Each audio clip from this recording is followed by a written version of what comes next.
Hey there, sports history fan. This is Ross Bliley, the host of the Pigskin Tales podcast. Are you looking for that perfect, unique gift for your sports-loving child or grandchild? Or maybe you're looking for one.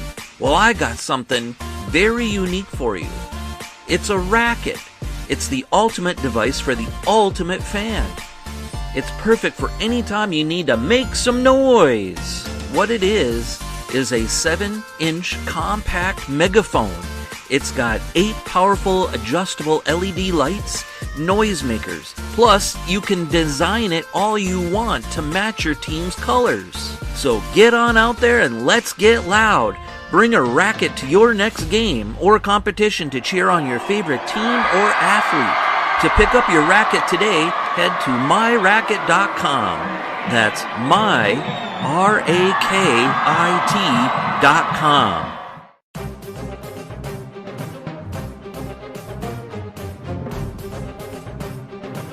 This podcast is part of the Sports History Network, your headquarters for the yesteryear of your favorite sport. You can learn more at sportshistorynetwork.com.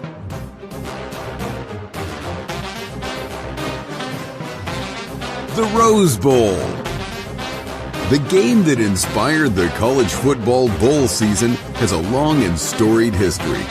The stadium itself is 100 years old, and in celebration of it, Pigskin Dispatch is assembling some of the top historians and authors to share the memories, people, and events that make the granddaddy of them all the special game that it is. Enjoy this Rose Bowl memory from pigskindispatch.com.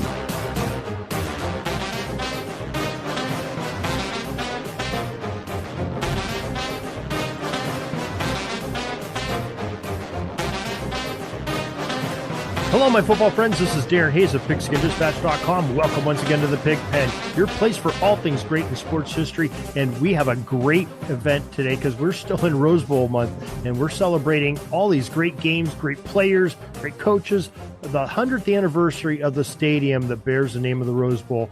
And we have another great historian with us tonight. Again, Matthew DiBiase. Welcome back again to the Pig Pen. Great. Thank you again. It's great to be back. It's always great to be back, Darren.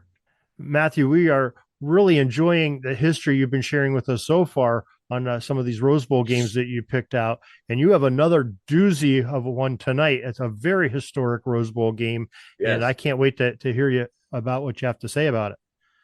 Yes, ladies and gentlemen, tonight we're going to talk about the 1926 Rose Bowl game, a very historically significant Rose Bowl game.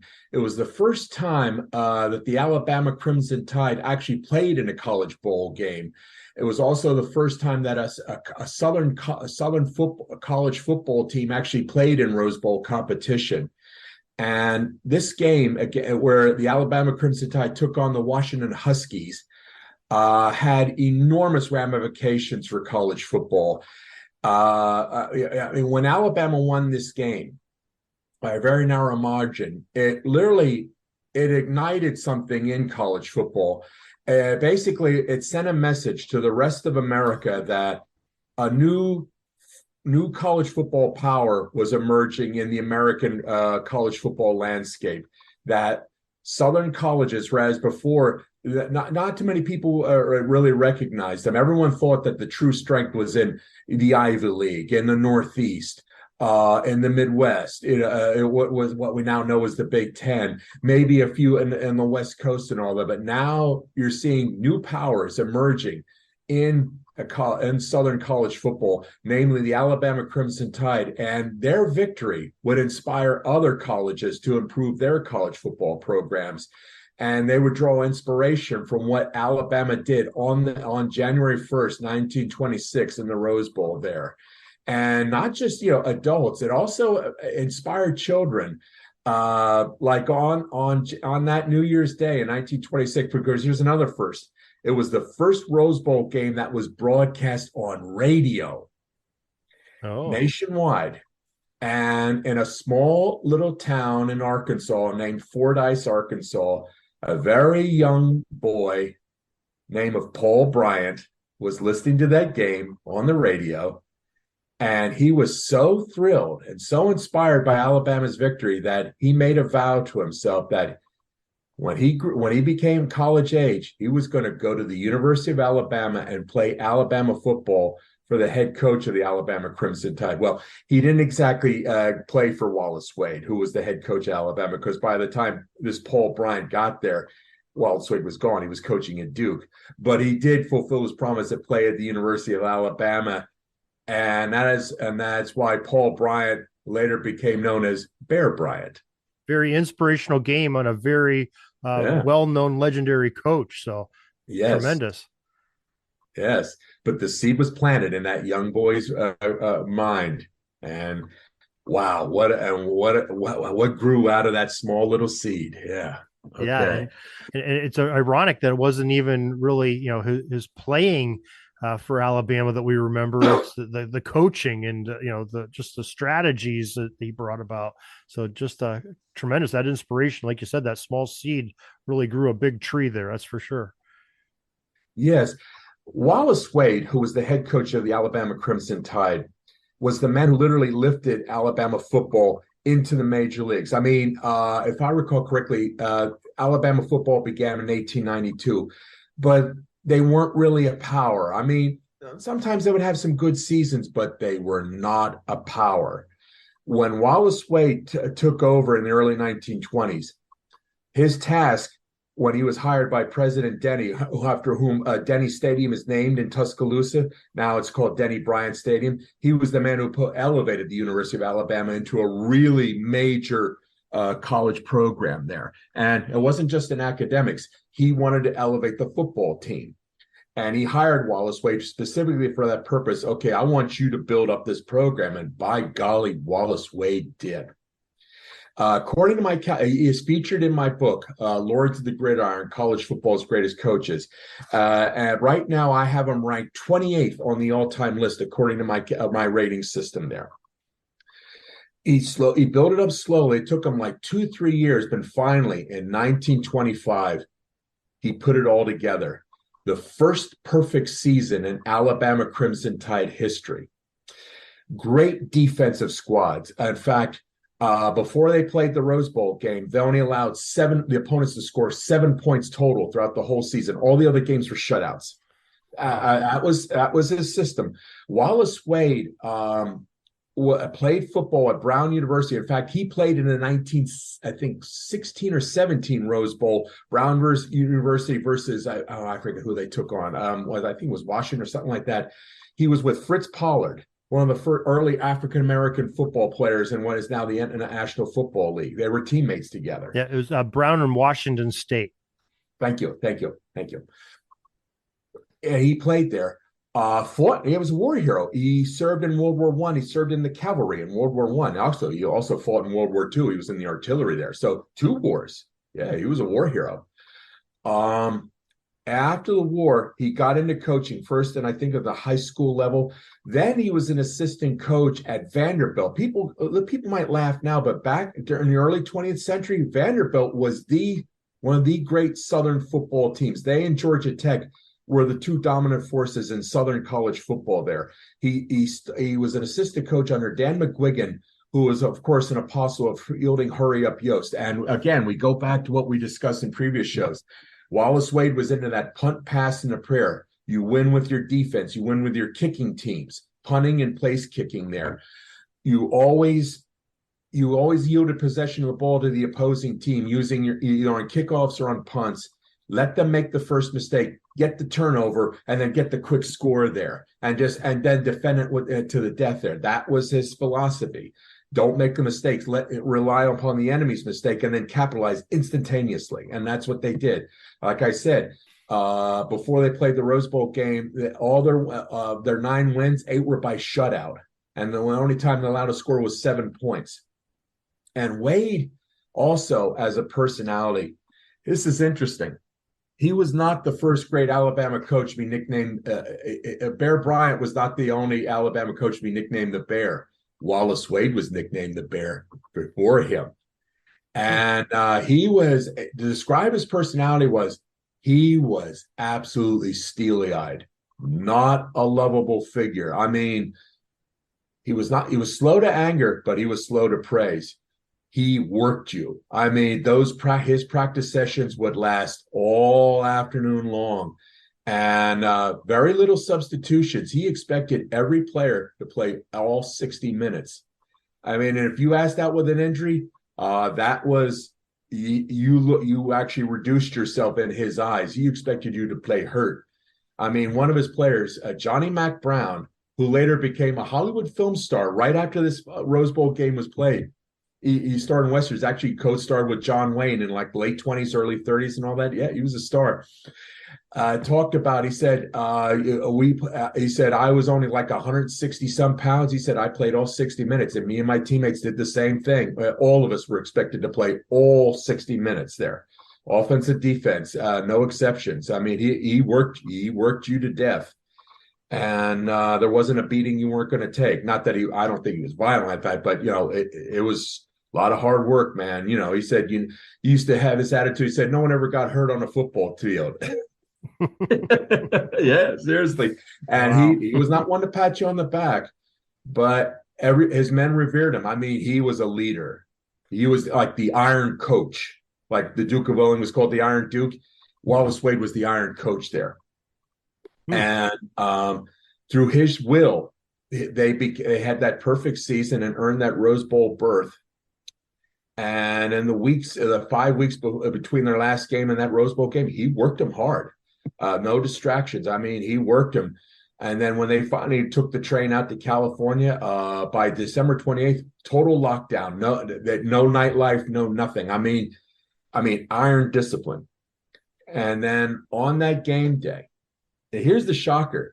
In the first half, Washington actually scored 2 touchdowns and took a 12-0 lead. No team had scored above 2 digits, against Alabama that season. Finally, all of a sudden, Washington is leading 12-0 because they had a pretty good team. They had a future NFL star named Wildcat Wilson, who later jumped to the NFL. Kind of did like Red Grange did. You saw what Red Grange did. Okay, I want to play in the NFL too. And I think he played like the 28 Providence Steamroller team that won the 28 NFL title, if I remember correctly. He was one of those early stars there, one of the few rare college stars who made that transition to the NFL and prospered there. And they took a 12-0 lead. So they go into halftime. They're losing 12-0. And the players were expecting Wallace Wade to give them a tongue lashing. I mean, they were looking, they're waiting for it. I mean, they gave up 12 points. They're losing, man. I mean, my goodness, this is sacrilege. But guess what? Wallace Wade was that shrewd psychologist, and no, didn't give him a tongue lashing. What he did instead is he went to Pooley Hubert, the team's tailback, I think, or quarterback, the guy who called the signals. He said, Pooley, I want you to run the ball more. You haven't run the ball enough. Then to combat Wildcat Wilson and the Washington Huskies runners, you know what he did? He took out his starting defensive ends and he put in bigger guys on the ends there, because what Washington was doing was they were going around in. They were going outside and gaining yardage that way. He put his big men in to contain them on the outside there. And then he didn't really say that much. He just let the silence build like a pressure cooker. And I mean, they thought there was going to be more. He was going to whip them or, cuss them out or something like that. Mm-hmm. Just let the silence build. And then finally, he just said this simple sentence. He said, they told me Southern boys would fight, and just walked out of the room. That little sentence, and they were very dramatic accent. They roared out of that locker room ready to eat their grandmother's socks. In that third quarter, in the space of 7 minutes, they scored 20 points, with Johnny Mack Brown scoring 2 key touchdowns to take a 20-12 lead. And then that defense held on for dear life. They allowed a late touchdown to make it 2019, but no more.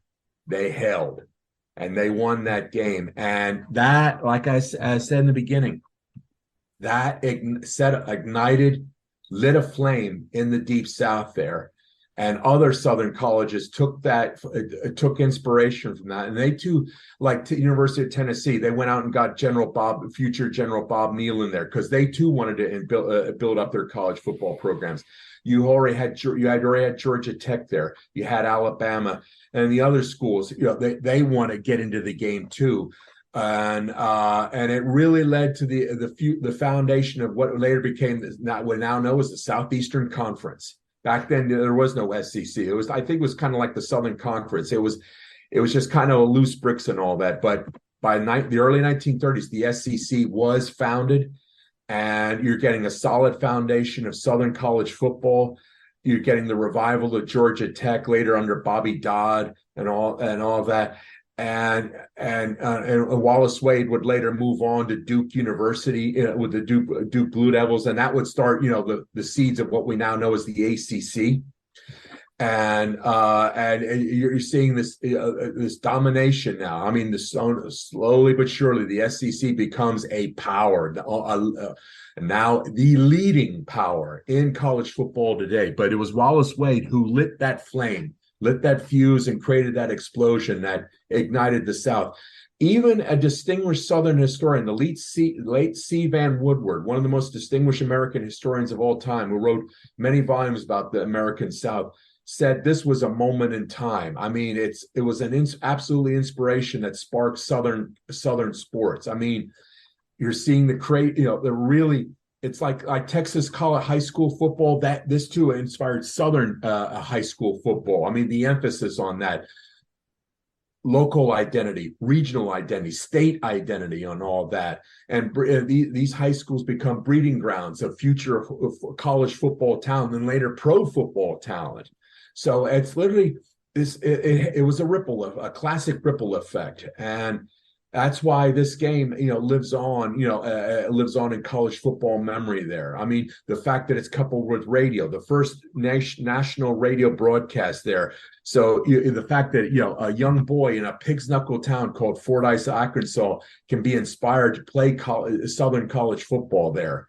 It's a moment in time. And in Alabama, not just a state power, but a regional power, and today a national football power, thanks to Nick Saban. Yeah. Wow. Tremendous history there. I guess the score, being 2019, with Washington, they must have missed their extra points on their first two attempts. How important that came back to bite them at the end there as well. Yeah, I mean, just back then, still place kicking back then was still a tricky exercise. Today, it's not the automatic act that it is today. You had that plump football. You didn't have specialists. There was no soccer style kicking that we know today. There was no specialists. It was a tricky exercise. It could be, especially with the drop kick. That too. Very much so. I mean, now Alabama, they converted on 2 of their place kicks, but their third attempt failed, and actually Washington only converted on 1 of their place kicks there. The extra point attempt. So it was always a tricky exercise. Yeah. Well, great job, Matthew. Really appreciate that. It's some excellent work you had on there. Why don't you share again the name of your book, your first book on the college coaches, and where people can get a copy of it? Yes. Again, my third book, Lords of the Gridiron, College Football's Greatest Coaches, is up on Amazon, and only at Amazon. It's not available in stores. You must purchase it online at Amazon. It is presently on sale at 30% off and will remain on sale until after the national championship game is played in mid-January. So if you're looking for a stocking stuffer for Christmas, get it right now. It's on sale. And if you love college football, especially if you love the University of Alabama, because I feature 4 Alabama coaches in that book: Wallace Wade, Frank Thomas, Bear Bryant, and Nick Saban. It's perfect for it, and you'll love it. All right. Matthew DiBiase, thank you once again for joining us, and we'll be talking to you again real soon about another Rose Bowl, and we appreciate your time, sir. Thank you. I can't wait. We're taking a peek over at the chains and the down marker. It's 4th and long. We're going to have to punt the ball and get on out of here, but we'll have another series tomorrow for your football history headlines, so be sure to tune in. We invite you to check out our website, pigskindispatch.com, not only to see the daily football history, but to experience positive football with our many articles on the good people of the game, as well as our own football comic strip, Cleat Marks Comics. Pigskindispatch.com is also on social media outlets, Facebook, Twitter, Instagram, and don't forget the Pigskin Dispatch YouTube channel to get all of your positive football news and history. Special thanks to the talents of Mike and Gene Monroe, as well as Jason Neff for letting us use their music during our podcast. PigskinDispatch.com is a proud affiliate of the Sports History Network, the headquarters of sports yesteryear.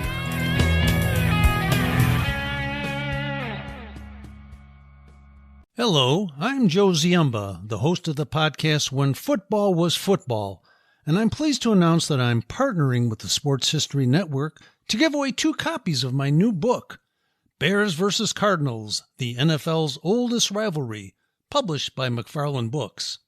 To enter this contest, simply go to sportshistorynetwork.com/giveaways. Winners will be announced on December 19th, and we'll make sure that your personalized copy is received before December 25th. And we hope you'll enjoy tales in the book, such as the time a player for the Cardinals actually owned the Chicago Bears, or how members of the Bears faced down Al Capone. You'll meet a fullback who became a spy and learn about the Bears who partied with presidents. Once again, to enter this free giveaway, go to sportshistorynetwork.com/giveaways. Thank you.